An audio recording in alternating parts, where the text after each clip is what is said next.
তোমরা পূর্ণভাবে লক্ষ্য করেছো? এবার আমি তোমাদেরকে এই ব্যায়ামটি আংশিকভাবে ব্যাখ্যা সহ বুঝিয়ে দিচ্ছি। তো তার আগে আমাদের জানতে হবে যে আমরা যে অ্যারোবিক্স করলাম, দেখলে তো আমি প্রস্তুত অবস্থানে গেলাম। তাহলে অ্যারোবিক্স শুরু করার পূর্বে আমাদেরকে প্রস্তুত অবস্থানে যেতে হবে। না এই ক্ষেত্রে এই ব্যায়ামটির প্রস্তুত অবস্থানটা কীরকম হবে?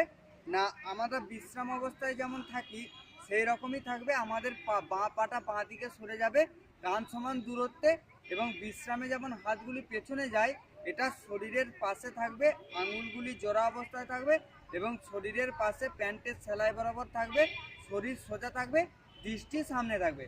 এটা হলো প্রস্তুতের অবস্থান। এবারে এক এক বলার সাথে সাথে দেখাবো, তারপর বলবো না করে করে দেখা। এবার হচ্ছে এক এক বলার সাথে সাথে আমাদের কি করতে হবে?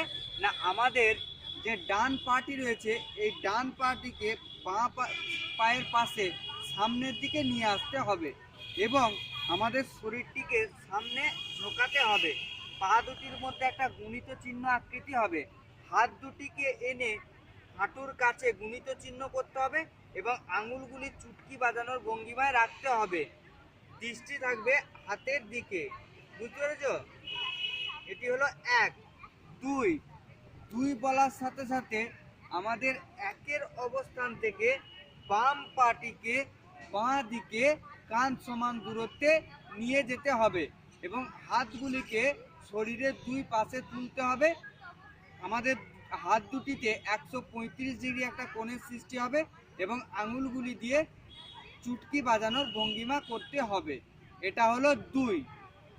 তিন তিন বলার সাথে সাথে বাম পাটিকে দুইয়ের অবস্থান থেকে আমাদের ডান পায়ের পেছন দিকে আনতে হবে এবং পা দুটির মধ্যে একটি গুণিত চিহ্ন হবে এবং শরীরকে সামনের দিকে ঝোঁকাতে হবে।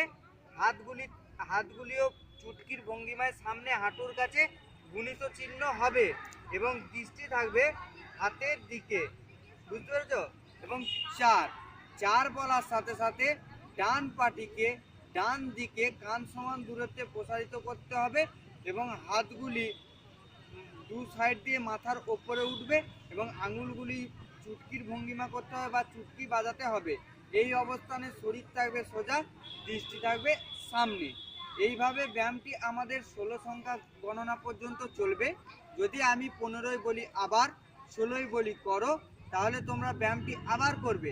আর যদি 15 বলি এবার, 16 বলি থামো, তাহলে তোমরা ব্যায়ামটি থামিয়ে দেবে। বুঝতে পেরেছ?